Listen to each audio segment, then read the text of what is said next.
Om Shanti. Good morning. आप सभी को परमात्मा के अवतरण दिवस का ढेर सारी शुभकामनाएं। महाशिवरात्रि की बहुत बहुत बधाई। आज मीठे प्यारे बाबा हम बच्चों से कह रहे हैं, मीठे बच्चे, तुम्हें अपार खुशी होनी चाहिए कि हम अभी पुराना कपड़ा छोड़ घर जाएंगे, फिर नया कपड़ा नई दुनिया में लेंगे।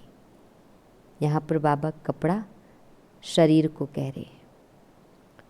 मीठे बच्चे, तुम्हें अपार खुशी होनी चाहिए कि हम अभी पुराना कपड़ा छोड़ घर जाएंगे, फिर नया कपड़ा नई दुनिया में लेंगे। नई दुनिया अर्थात सतयुग। प्रश्न, ड्रामा का कौन सा राज अति सूक्ष्म समझने का है? ड्रामा का कौन सा राज अति सूक्ष्म समझने का है? हम सब इस नाटक, ड्रामा मना नाटक में कलाकार हैं। उत्तर, यह ड्रामा जू मिसल चलता रहता है। जैसे सिर में जू चलता है ना, वैसे बाबा कह रहे हैं यह ड्रामा भी जू मिसल धीरे धीरे चलता रहता है, टिक टिक होती रहती है।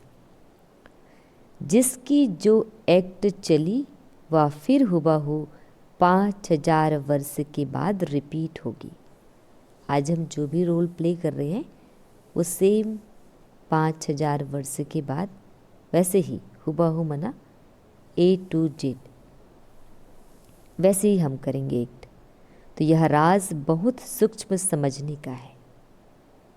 जो बच्चे इस राज को यथार्थ नहीं समझते तो कह देते ड्रामा में होगा तो पुरुषार्थ कर लेंगे, वह उच्च पद नहीं पा सकते। लेकिन हम सभी तो ड्रामा को जान गए हैं, तो हमें ये शब्द नहीं बोलना है कि जो ड्रामा में होगा तो हम, अगर ड्रामा में होगा हमारा पुरुषार्थ करना तो हम कर लेंगे। नहीं, आप पुरुषार्थ करो। ओम शांति। डिटेल, बच्चों को बाप की पहचान मिली, फिर बाप से वर्षा लेना है और पावन बनना है। वर्षा अर्थात होता है कि हमें परमात्मा से क्या मिलेगा, क्या प्राप्ति होगी भगवान को याद करने से। तो 21 जन्मों का वर्षा होता है, माना 21 जन्मों का सुख और शांति। कहते भी हैं, हे पतित पावन आकर हमको पावन बनाओ। कब पुकारे हमने? भक्ति में, क्योंकि समझते हैं हम पतित बुद्धि हैं। बुद्धि भी कहती है यह पतित आयरन एजड दुनिया है। नई दुनिया को सतो प्रधान, पुरानी दुनिया को तमो प्रधान कहा जाता है। नई दुनिया कहेंगे सतयुग त्रेता को, पुरानी दुनिया द्वापर कलयुग को। तो तुम बच्चों को अभी बाप मिला है, भक्तों को भगवान मिला है। कहते भी हैं भक्ति के बाद भगवान आकर भक्ति का फल देते हैं। तो हम सबकी भक्ति पूरी हुई तब हमें परमात्मा का, अभी हमें क्या मिल रहा है? फल मिल रहा है, भक्ति का फल जो स्वयं भगवान देने आए हैं। क्योंकि मेहनत करते हैं तो फल भी मांगते हैं। तो भक्त क्या मेहनत करते हैं सो तो तुम जानते हो। हाँ, भक्ति में क्या क्या मेहनत करते हैं? नाम जाप करना, कीर्तन करना, हवन करना, पैदल चलना, कंवर लेके चलना, घुटने के बल चलना, ऐसे कई सारे हैं। उपवास करना, बहुत सारी मेहनत है। तुम आधा कल्प भक्ति मार्ग में धक्के खाकर थक गए हो। जब तक भक्ति पूरी ना हो तब तक ये ज्ञान प्राप्त नहीं होता है। तो बाबा कह रहे हैं आधा कल्प भक्ति में धक्के खाकर थक गए हो, भक्ति में बहुत मेहनत की है। यह भी ड्रामा में नूंद है, यह भी फिक्स है। हर बार हर 5000 वर्ष में हम भक्ति करेंगे, ऐसे ही धक्के खाएंगे, फिर हमें ज्ञान प्राप्त होगा। मेहनत की जाती है फायदे के लिए। समझते हैं भगवान आकर भक्ति का फल दे, तो फल देने वाला फिर भी भगवान ही रहा। भक्त भगवान को याद करते हैं क्योंकि भक्ति में दुख है, तो कहते हैं आकर हमारी दुख हरो, पावन बनाओ। तकलीफ़ें तन को भी देते हैं, मन को भी देते हैं, धन बहुत खर्च करते हैं भक्ति में। तो भगवान से क्या मांगते हैं कि मेरा दुख हरो और मुझे सुखी बनाओ, पावन बनाओ। कोई भी नहीं जानते हैं कि अभी रावण राज्य है। रावण ने ही पतित बनाया है। कहते भी हैं राम राज्य चाहिए, परंतु वह कब कैसे होना है कोई को भी यह पता नहीं है। आत्मा अंदर समझती है कि अब रावण राज्य है। यह है ही भक्ति मार्ग। भक्त बहुत नाच तमाशे करते हैं, ढोल नगाड़ा बजाते हैं, कीर्तन करते हैं, परमात्मा को रिझाते हैं, तो खुशी भी होती है, फिर रोते भी हैं। भगवान के प्रेम में आंसू आ जाते हैं, परंतु भगवान को जानते नहीं। उनकी जैसे कथा करते करते, उनकी महिमा करते करते लोग रो पड़ते हैं। उनके बारे में सुनकर रो पड़ते हैं। देवी देवताओं की जो पहले के जो सारे नाटक थे उनको सुनकर, तो जिसके प्रेम में आंसू आते हैं उनको जानना चाहिए ना, लेकिन भगवान को ढूंढ ढूंढ कर थक जाते हैं और उनकी पूरी पहचान ना होने पर भी जैसा उन्होंने सुना है, जैसा उन्होंने समझा है, उसी तरीके से प्यार करते हैं और उनकी आंखों से आंसू आने लगता है, अश्रुधारा बहती है। तो चित्रों से तो कुछ मिल नहीं सकता। हाँ, बहुत भक्ति करते हैं तो साक्षात्कार होता है, बहुत ज़्यादा होती है अगर भक्ति, और अगर उनको इच्छा हो कि मुझे एक बार साक्षात्कार करा दो तो परमात्मा उस रूप में साक्षात्कार करा देते हैं। बस वही उनके लिए खुशी की बात है और उसी से वो संतुष्ट हो जाते हैं। भगवान खुद ही आकर अपना परिचय देते हैं कि मैं कौन हूँ। परमात्मा का आना ही अवतरण दिवस था, उसी को हम शिवरात्रि के रूप में सेलिब्रेट करते हैं। तो मैं जो हूँ, जैसा हूँ, दुनिया में कोई नहीं जानते, क्योंकि जितने आए सभी धर्म संस्थापकों ने अपने अपने तरीके से भगवान की बखान की। फिर और कई संत आए, महापुरुष आए, उन्होंने भगवान को अपनी आँखों से, अपनी समझ से अलग तरीके से उनकी बखान की, उनको एक्सप्लेन किया। परमात्मा जो है, जैसा है, वैसे तो केवल परमात्मा ही अपने बारे में बता सकते हैं ना। तो तुम्हारे में जो बाबा कहते हैं उनमें भी कोई पक्के हैं, कोई कच्चे हैं। तो बाबा कह रहे हैं, बाबा अर्थात पिता। तो अभी भी जो हम बाबा बाबा कह रहे हैं, तो जो कह रहे हैं हम सुन रहे हैं कि ऐसे सब बाबा कहते हैं, तो कई लोग कह रहे हैं बाबा, लेकिन बाबा का कहना है कि अभी भी कोई अच्छे से नहीं जानते, इसमें भी कोई कच्चे हैं, कोई पक्के हैं। देह अभिमान टूटने में ही मेहनत लगती है कि मैं नाम से, परिवार इस घराने से हूँ, इस जाति से हूँ, इस पद से हूँ, मेरी इतनी प्रॉपर्टी है, मेरा देह ऐसा है, मैं ऐसे दिखता हूँ, ऐसे दिखती हूँ। ये देह अभिमान है, बॉडी कॉन्शियस। लेकिन बाबा कह रहे हैं देह अभिमान टूटने में ही मेहनत लगती है। लेकिन मेहनत क्या है कि अपने को आत्मा समझना। तो अपने को आत्मा समझना यही मेहनत है। देही अभिमानी बनना पड़े, आत्माभिमानी, सोल कॉन्शियस, है ना, कि मैं आत्मा हूँ और मेरा ये सभी रोल है। मैं इस शरीर में एक किराए के रूप में, टेम्पररी में तरीके से इस शरीर को लिया है, ये भान रहे। मैं इंद्रियों का मालिक हूँ। तो बाप कहते हैं तुम आत्मा हो, तुम 84 जन्म भोग तमो प्रधान बनी हो। अभी आत्मा को तीसरा नेत्र मिला है। कौन सा नेत्र है? ज्ञान का तीसरा नेत्र। तो आत्मा समझ रही है। तुम बच्चों को सारे सृष्टि चक्र का नॉलेज बाप देते हैं। अब ये सृष्टि है और ये 5000 वर्ष का जो चक्र है, इसका ज्ञान केवल परमात्मा हमें देते हैं। तो बाप नॉलेजफुल है, ज्ञान का सागर है। तो बच्चों को भी नॉलेज देते हैं। कोई पूछे सिर्फ तुम ही 84 जन्म लेते हो? तुम ही 84 जन्म लेते हो। अब यहाँ 84 जन्म है, इसको भक्ति में 84 लाख योनि कह दिए। जैसा जैसा हम कर्म करते हैं उस अनुसार हमें जीव जंतुओं का जन्म मिलता है। लेकिन ऐसा नहीं है, हमें इसी ही मनुष्य योनि में, इसी ही शरीर में आज कई तरह की व्याधियाँ, परेशानी, दुख, तकलीफ, चिंता, बीमारियाँ, और इस शरीर में ही हमें भोगना पड़ रहा है। हमें किसी और योनि में जाने की आवश्यकता नहीं है।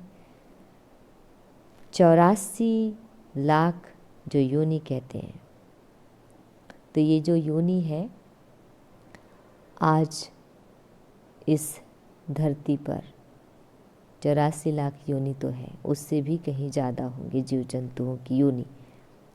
लेकिन हम सब जो ह्यूमन बीइंग है, मनुष्य आत्माएं हैं, ये सब मनुष्य शरीर में ही आकर सुख या दुख की अनुभूति करते हैं। तो बाबा कह रहे हैं कोई पूछे सिर्फ तुम ही 84 जन्म लेते हो, तो 84 जन्म कैसे हुआ? सतयुग में 8 जन्म है? और त्रेता में 12 जन्म, और द्वापर में 42 और कलयुग में 21। अगर हम इन सभी जन्मों को टोटल करें तो 83 जन्म होता है। लेकिन अभी ये जो संगम युग है, कलयुग का बिल्कुल अंत, तो इस समय पर परमात्मा हमें ज्ञान का तीसरा नेत्र, समझ देकर, जो बेहोशी की हालत में हम जिंदगी जी रहे थे, आज हम होश में आते हैं और एक नई जिंदगी जीने का प्रयास करते हैं नए तरीके से। तो एक हमें अलौकिक जन्म मिला, तो ये हमारा 84 जन्म होता है।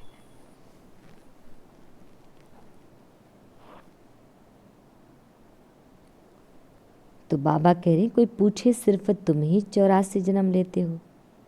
बोलो हाँ, हमारे में कोई 84, कोई 82 जन्म लेते हैं।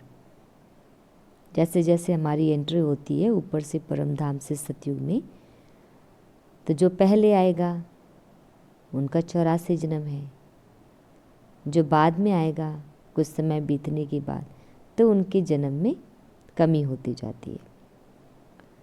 तो बहुत में बहुत 84 जन्म ही लेते हैं। मैक्सिमम हर एक आत्मा की नहीं हो सकती 84 जन्म, पर मैक्सिमम जो जन्म है, ज़्यादा से ज़्यादा हम 84 जन्म ले सकते हैं, और कम से कम में 1 या 2 जन्म हर एक आत्मा को लेना है। मोक्ष किसी को नहीं मिलता, इस जीवन मरण के चक्र में सबको आना ही है। हालांकि कोई पहले कोई बाद में हो सकता है। तो 84 जन्म उनके हैं जो शुरू में आते हैं, जो अच्छी रीति पढ़कर ऊंच पद पाते हैं, वह जल्दी आएंगे, माला में नज़दीक पिरोए जाएंगे। तो जैसे नया घर बनता रहता है तो दिल में आता जल्दी बन जाए तो हम जाकर बैठे। तो सतयुग की बात कह रहे हैं, अगर हम अच्छे पुरुषार्थ करते हैं तो बाबा कह रहे हैं जल्दी ही हम सतयुग में आएंगे।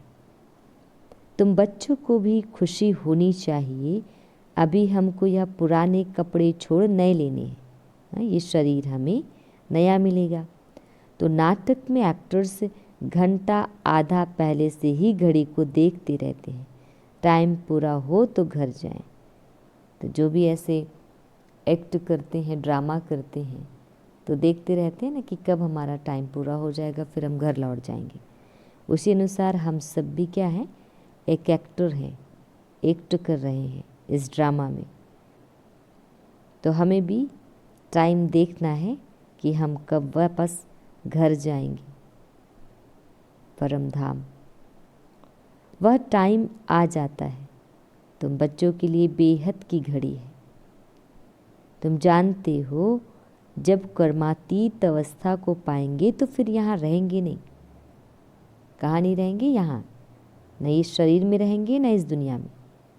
तो कर्मातीत बनने लिए भी याद में रहना पड़े, बड़ी मेहनत है। कर्मातीत बनने लिए भी याद में रहना पड़े, बड़ी मेहनत है। क्योंकि बाबा कहते हैं कम से कम आप 8 घंटा याद करो। तो जितना हम याद करेंगे उतना ही डिटैच होंगे, कर्मातीत अवस्था आएंगी। तो नई दुनिया में तुम जाते हो, फिर एक एक जन्म में कला कम होती जाती है। नए मकान में 6 मास बैठो तो कुछ न कुछ दाग आदि हो जाते हैं ना, तो थोड़ा फर्क पड़ जाता है। तो वैसे बाबा कह रहे हैं जैसे हम सतयुग में आएंगे, नई दुनिया में जब हम आएंगे तो हमारी जो कला है, हम आत्माओं के भीतर जो कला भरी होती है, धीरे धीरे समय के अनुसार कम होते जाता है। तो हमारी स्थिति, मन की स्थिति, हमारी आत्मा की स्थिति बदलती जाती है, तो वैसी वैसी सृष्टि भी बनती जाती है। तो थोड़ा फर्क पड़ जाता है। तो वहाँ नई दुनिया में भी कोई तो पहले आएंगे, कोई थोड़ा देरी से आएंगे, है ना। तो अपने अपने पार्ट के अनुसार, और जो फुल्ली बैटरी चार्ज होगी, जो सबसे संपूर्ण होंगे, वो पहले आएंगे स्टेज पर। फिर उसके बाद उससे कम वाले आएंगे। तो इस तरीके से ऐसे चलते रहता है। तो पहले जो आएंगे उनको कहेंगे सतो प्रधान, फिर आहिस्ते आहिस्ते कला कम होती जाती है। यह ड्रामा का चक्र जो मिसल चलता रहता है, टिक टिक होती रहती है।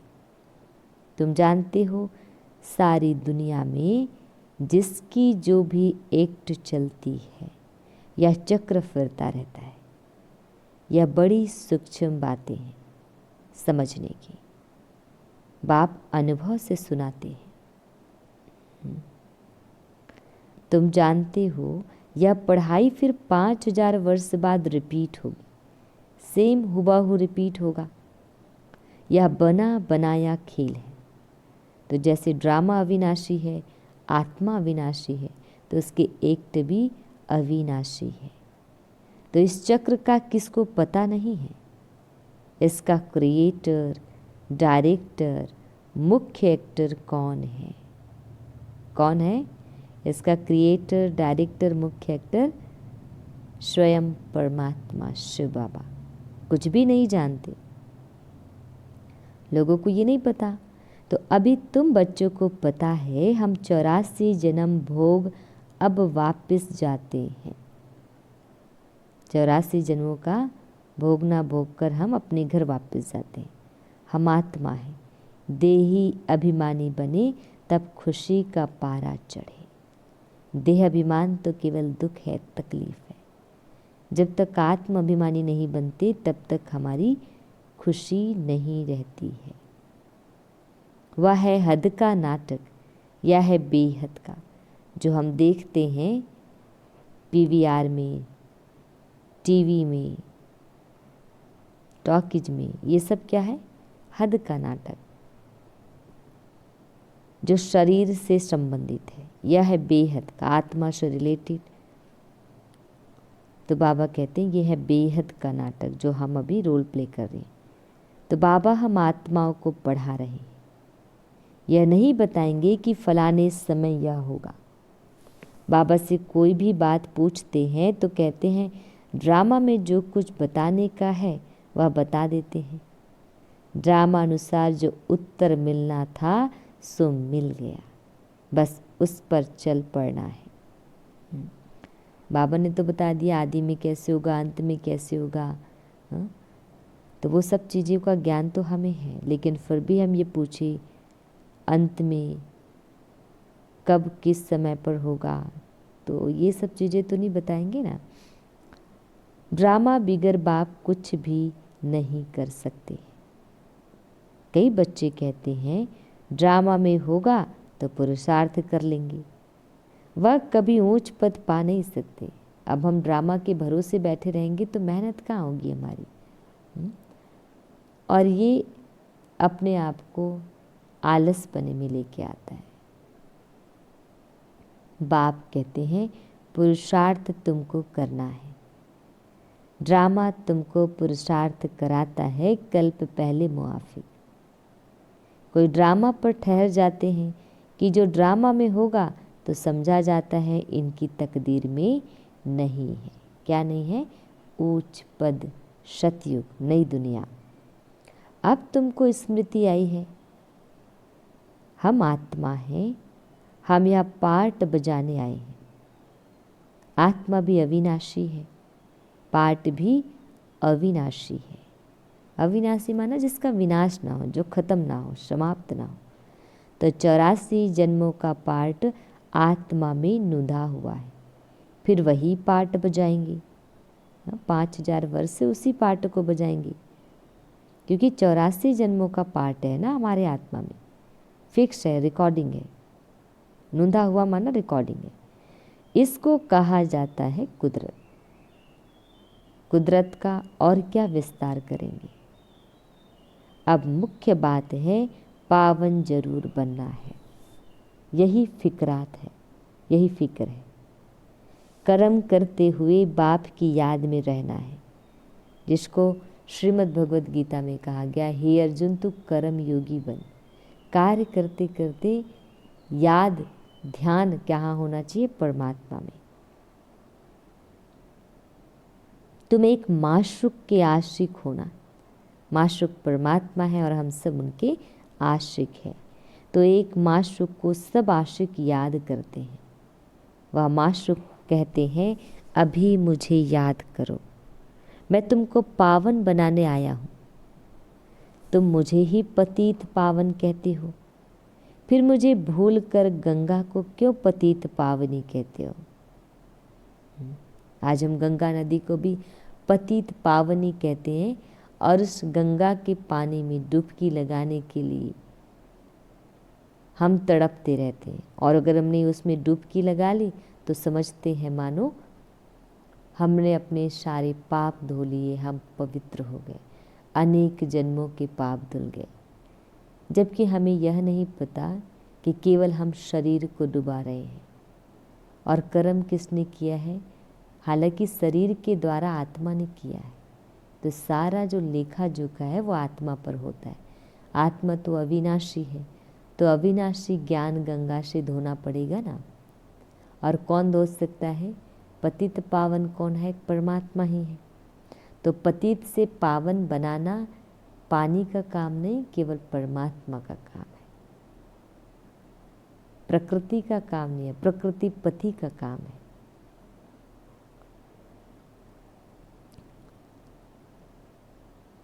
अभी तुमने समझा है तो वह सब छोड़ दिया है। हम भी यही करते थे, अभी हम समझ मिली है तो अब हम ये काम नहीं करते हैं। तुम समझते हो बाप ही पतित पावन है। अब पतित पावन श्री कृष्ण को समझ कभी याद नहीं करेंगे। श्री कृष्ण जी को पतित पावन नहीं कहते हैं, परंतु भगवान कैसे आते हैं यह कोई नहीं जानते। परमात्मा का पधरामणि कैसे होता है एक साधारण मनुष्य तन में, ये किसी को नहीं पता। श्री कृष्ण की आत्मा जो सतयुग में थी वह अनेक रूप धारण करते करते अभी तमो प्रधान बनी है। ब्रह्मा बाबा पहले प्रंश थे, फिर अभी तमो प्रधान होकर फिर से सतो प्रधान बनती है परमात्मा की याद से। तो शास्त्रों में यह भूल कर दी है। यह भी भूल जब हो तब तो हम आकर अभूल बनाए ना। अगर हम भूल ही नहीं करेंगे तो परमात्मा में अभूल कैसे बनाएंगे। इसलिए बाबा कहते हैं ये ड्रामा में है, ये करना भी। तो यह भूले भी ड्रामा में है, फिर भी होगी। अब तुमको समझाया है शिव भगवान वाच। भगवान कहते भी शिव को है। भगवान तो एक ही होता है। सब भक्तों को फल देने वाला एक भगवान, उनको कोई भी जान नहीं सकते। आज तो शिव और शंकर में भी कितना कंफ्यूजन है। लोगों ने शंकर को ही शिव कह दिया, शंकर जी को शिव शंकर कह देते हैं, पर शिवलिंग को शंकर लिंग नहीं कहेंगे। तो आत्मा कहती है ओ गॉड फादर। वो लौकिक फादर तो यहाँ है, फिर भी उस बाप को याद करते हैं तो आत्मा के दो फादर हो जाते हैं। आत्मा के दो फादर हो जाते हैं। भक्ति मार्ग में उस फादर को याद करते रहते हैं। आत्मा तो है ही। इतनी सब आत्माओं को अपना अपना पार्ट मिला हुआ है। एक शरीर छोड़ फिर दूसरा ले पार्ट बजाना होता है। तो यह सब बातें बाप ही समझाते हैं, कहते भी हैं हम यहाँ पार्ट बजाने आए हैं। यह एक मांडवा है, उनमें यह चांद सितारे आदि सब बत्तियां हैं। इन सूर्य चांद सितारों को मनुष्य देवता कह देते हैं। जितने भी सूर्य चांद हैं, ग्रह हैं, सबको देवता कहते हैं। जितने 5 तत्व हैं, इन सबको देवता कहते हैं, क्योंकि यह बहुत अच्छा काम करते हैं, रिमझिम करते हैं, बिना टैक्स का काम करते हैं, टाइम पर करते हैं, तो किसको तकलीफ नहीं देते हैं, सबको सुख देते हैं। तो जो भगवान का गुण जिसमें 1% भी दिखाई दे तो कहते हैं उनके जैसा है, तो इसलिए उनको भगवान का दर्जा, देवता का दर्जा दिया गया। बहुत काम करते हैं इसलिए इनको देवता कह देते हैं। अच्छा काम करने वाले को कहते हैं ना यह तो जैसे देवता है,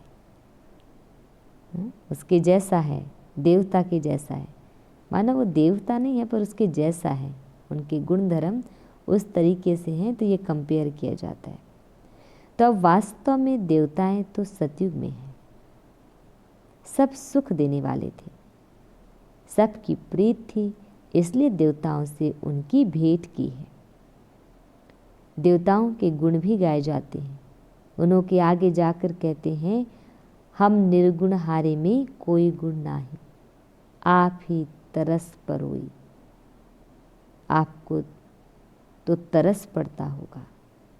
आप कहते हैं तरस पड़ा है, तब तो फिर से आया हूँ तुमको गुणवान बनाने। तुम पूज्य थे, अब पुजारी बने हो, फिर पूज्य बनो।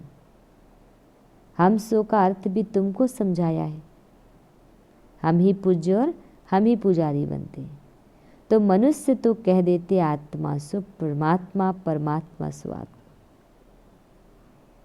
बाप कहते हैं यह रॉन्ग है। आत्मा परमात्मा नहीं है। अगर आत्मा ही परमात्मा होता तो परमात्मा को याद क्यों करते, पुकारते क्यों? और अगर हम ही परमात्मा होते तो इतना दुख नहीं होता, इतनी गलतियां नहीं होती हमसे। कई बार हम कुछ काम करते तो क्या कहते, मैं भगवान थोड़ी हूँ, अगर गलती हो जाती है तो, है ना। तो तुम आत्मा निराकार थी, फिर सो देवता, क्षत्रिय, वैश्य, शूद्र बनी। देवता कब? सतयुग में। त्रेता में क्षत्रिय, द्वापर में वैश्य और कलयुग में शूद्र। तो अभी सो ब्राह्मण वर्ण में आई हो। आत्मा पहले सतो प्रधान, सतो, रजो, तमो में आती है। सतो प्रधान सतयुग, सतो त्रेता, रजो द्वापर, तमो कलयुग। ये आत्मा की स्टेजेस है। तो अभी तुम बच्चे समझते हो, यह नॉलेज बाबा कल्प कल्प संगम युग पर हमको आकर देते हैं। हर 5000 वर्ष में कलयुग के बिल्कुल अंत में आकर ये देते हैं, जिसको सतयुग और कलयुग के अंत को सतयुग के प्रारंभ और कलयुग के अंत को संगम कहा गया। तो बरोबर भारत स्वर्ग था, वहाँ कितने थोड़े मनुष्य होंगे। अभी कलयुग है, सब धर्म आ गए हैं।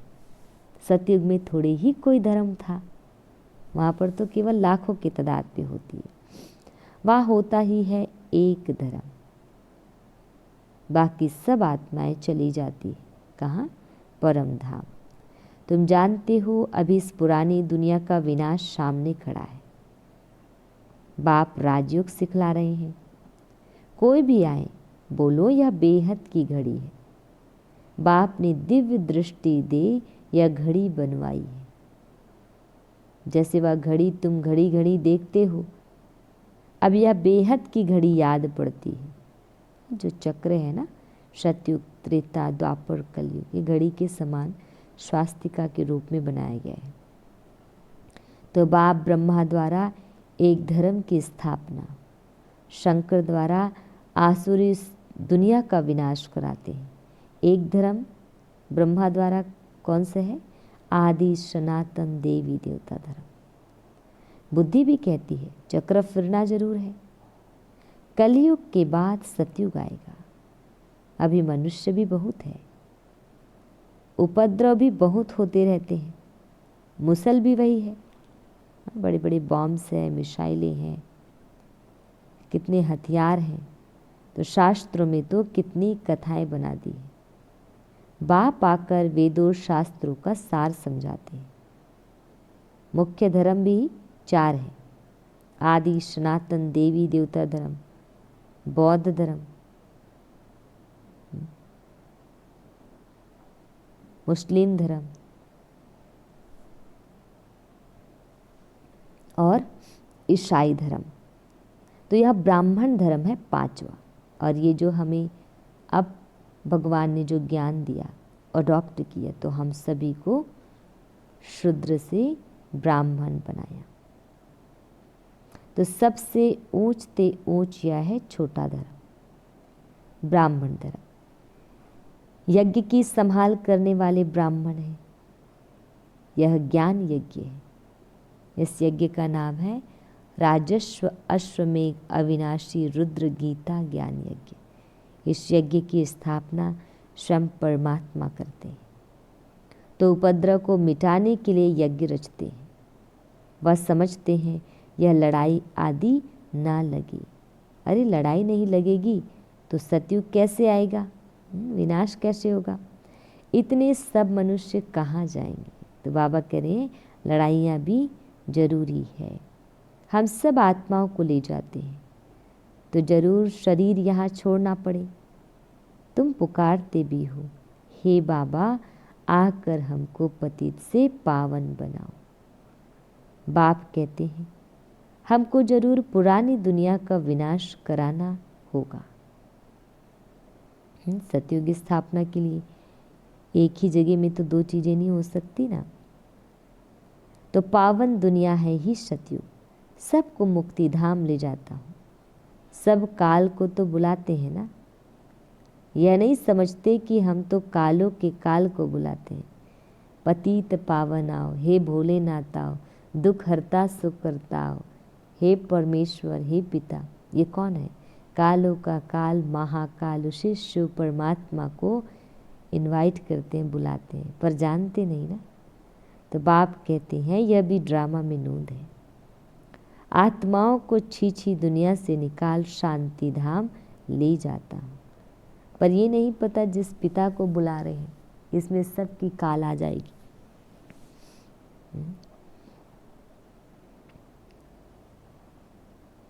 तो आत्माओं को छीछी दुनिया से निकाल शांति धाम ले जाता हूँ, यह तो अच्छी बात है ना।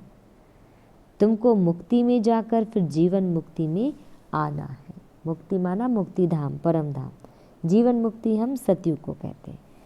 फिर जीवन बंध में, फिर द्वापर कलयुग में जीवन बंद हो जाएगा। तो इतने सब सतयुग में तो नहीं आएंगे, फिर नंबरवार आएंगे। इसलिए अब शांति धाम और सुख धाम को याद करो। पिछाड़ी में जो आते हैं उन्हों का तो पार्ट ही थोड़ा है। जो सबसे लास्ट जिसका 1 जन्म 2 जन्म है कलयुग के अंत में, उनका तो पार्ट ही थोड़ा रहेगा।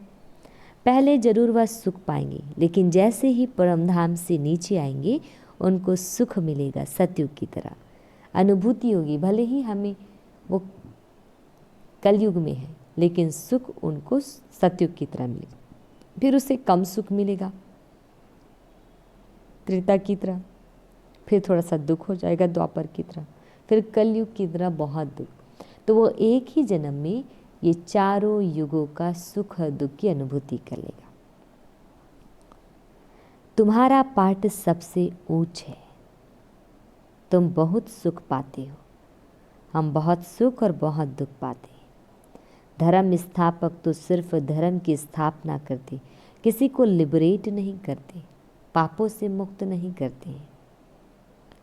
बाप तो भारत में आकर सबको ज्ञान देते हैं। भारत भूमि को इसलिए सचखंड देवों की भूमि कहा गया, इसलिए शिवरात्रि भी केवल भारत में सेलिब्रेट करते हैं। अब भारत के लोग बाहर जाकर भी मनाने लगे हैं, लेकिन जो शिवरात्रि का पर्व है, तो जहाँ जन्म होगा वही उनका जन्मदिन मनाएंगे ना। तो वही सबका पतित पावन है, सबको लिबरेट करते हैं, लिबरेटर है, गाइड है परमात्मा। और धर्म स्थापक कोई सदगति करने नहीं आते, वह आते हैं धर्म स्थापन करने, क्योंकि धर्म संस्थापक भी परमात्मा के बच्चे हैं, तो उनको भी मुक्ति, जीवन मुक्ति परमात्मा ही देंगे। तो वह कोई शांति धाम सुखधाम में नहीं ले जाते। कौन? धर्म स्थापक। सबको शांति धाम सुखधाम में बाप ही ले जाते हैं। जो दुख से छुड़ाए सुख देते हैं, उनके ही तीर्थ होते हैं। मनुष्य समझते नहीं, वास्तव में सच्चा तीर्थ तो एक बाबा का ही है, महिमा भी एक की ही है। सब उनको पुकारते हैं, हे लिबरेटर आओ। भारत ही सच्चा तीर्थ है, जहाँ बाप आकर सबको मुक्ति, जीवन मुक्ति देते हैं।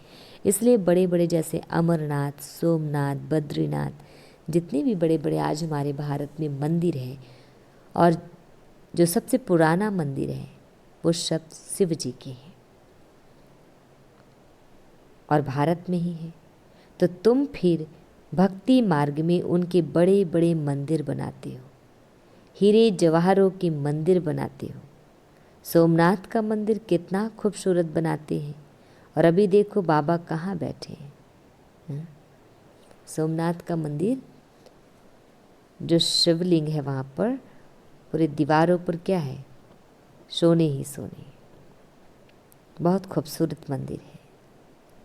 तो पतित शरीर में, पतित दुनिया में, भक्ति में हमने इतना सुंदर बनाया है, लेकिन वास्तव में परमात्मा जब आते हैं ब्रह्मा के तन में, जो पतित है, पुराना है, और इस पुरानी दुनिया में आते हैं, तुम ही पहचानते हो, तुम बाबा के मददगार बनते हो, और हम भगवान के मददगार बनते हैं। औरों को रास्ता बताने में जो मदद करेगा उनको ऊंच पद मिलेगा। कहाँ? सतयुग में। यह तो कायदा है। बाप कहते हैं मेहनत करो, बहुतों को रास्ता बताओ कि बाप और वर्षे को याद करो। 84 का चक्र तो सामने है, यह है जैसे अंधों के आगे आईना। यह ड्रामा हुबहू रिपीट होता है, फिर भी मुझे कोई नहीं जानेगा। ऐसे नहीं कि मेरा मंदिर लूटते हैं तो मैं कुछ करूं। ड्रामा में लूटने का ही है, फिर भी लूट ले जाएंगे। मुझे बुलाते ही हैं, पतित से पावन बनाओ, तो मैं आकर तुम बच्चों को पढ़ाता हूँ। ड्रामा में विनाश की भी नोंद है, सो फिर भी होगा। मैं कोई फूंक नहीं देता हूँ कि विनाश हो जाए। है। ऐसे नहीं कहते एक फूंक मारे तो विनाश हो जाए, ऐसा नहीं है। यह मूसल आदि बने हैं, यह भी ड्रामा में नूंद है। जितने भी बॉम्ब्स वगैरह बने हैं वो सब ड्रामा में नूंद है। मैं भी ड्रामा के बंधन में बांधा हुआ हूँ। मेरा पार्ट सबसे बड़ा है, सृष्टि को बदलना, पतित से पावन बनाना, ये परमात्मा का कार्य है। अब समर्थ कौन, मैं या ड्रामा? रावण को भी ड्रामा अनुसार आना ही है। जो नॉलेज मेरे में है वह आकर देता हूँ। रावण माना विकार, बुराइयां। तुम शिव बाबा की सेना हो, रावण पर जीत पाते हो। बाप कहते हैं सेंटर्स खोलते रहो, मैं आता हूँ पढ़ाने। मैं कुछ लेता नहीं हूँ, पैसे जो कुछ है वह इसमें सफल करो। ऐसे भी नहीं सब खलास कर भूख मरो। ऐसे कह रहे हैं बाबा कि ऐसे भी नहीं सारे पैसे ख़त्म कर दो और अफसोस करो, भूख मरते रहो। नहीं, भूख कोई मर नहीं सकता। बाबा ने सब कुछ दिया, फिर भूख मरते हैं क्या? तुम भूख मरते हो क्या? बाबा पूछ रहे हैं। शिव बाबा का भंडारा है। आजकल तो दुनिया में देखो कितने मनुष्य भूख मरते रहते हैं। अभी तुम बच्चों को तो बाप से पूरा वर्षा लेने का पुरुषार्थ करना है। यह है रूहानी नेचर क्योर। क्या है ये? रूहानी नेचर क्योर। बिल्कुल सिंपल बात, सिर्फ मुख से कहते हैं, मन मना भाव। आत्मा को क्योर करते हैं, क्योर करते हैं, प्योर करते हैं, नीट एंड क्लीन करते हैं। इसलिए बाप को अविनाशी सर्जन भी कहते हैं। जो अविनाशी आत्मा का अविनाशी सर्जन परमात्मा पिता है। क्योंकि आजकल नेचर क्योर बहुत आ गया है शरीर के लिए। कैसा अच्छा ऑपरेशन सिखलाते हैं। मुझे याद करो तो तुम्हारे सब दुख दूर हो जाएंगे, चक्रवर्ती राजा बन जाएंगे। इन कांटों के जंगल में रहते हुए ऐसे समझो कि हम फूलों के बगीचे में जा रहे हैं। फूलों का बगीचा सतयुग को कह रहे हैं, कांटों का जंगल ये कलयुग है। घर जा रहे हैं, एक दो को याद दिलाते रहो। अल्लाह को याद करो तो बेबादशाही मिल जाएगी। उसी परमात्मा को, निराकार को याद करना है। अच्छा, मीठे प्यारे बाबा हम बच्चों को विश कर रहे हैं। मीठे मीठे शिकिल दी बच्चों प्रति माता पिता बाप दादा का याद प्यार और गुड मॉर्निंग। रूहानी बाप की रूहानी बच्चों को नमस्ते। हम रूहानी बच्चों की रूहानी माता पिता बाप दादाजी को याद प्यार गुड मॉर्निंग और नमस्ते। शुक्रिया मीठे प्यारे बाबा, आपका लाख लाख शुक्रिया। धारणा के लिए मुख्य सार है, फर्स्ट पॉइंट, उच्च पद पाने के लिए बाप का पूरा पूरा मददगार बनना है। तन मन धन से परमात्मा का मददगार बनना है। अंधों को रास्ता दिखाना है। जो अज्ञान के अंधकार में है उन्हें बेहद की घड़ी को सदा याद रखना है। जो सृष्टि चक्र है इस घड़ी को। सेकेंड पॉइंट, यज्ञ की संभाल करने के लिए सच्चा सच्चा ब्राह्मण बनना है। पैसे आदि जो हैं उन्हें सफल कर बाप से पूरा पूरा वर्षा लेना है। वरदान, मन मनाभव की विधि द्वारा बंधनों के बीज को समाप्त करने वाले नष्टो मोहा स्मृति स्वरूप भव। मन मनाभव की विधि द्वारा बंधनों के बीज को समाप्त करने वाले नष्टो मोहा स्मृति स्वरूप भव। डिटेल, बंधनों का बीज है संबंध। जब बाप के साथ सर्व संबंध जोड़ लिए तो और किसी में मोह कैसे हो सकता? बिना संबंध के मोह नहीं होता, और मोह नहीं तो बंधन नहीं।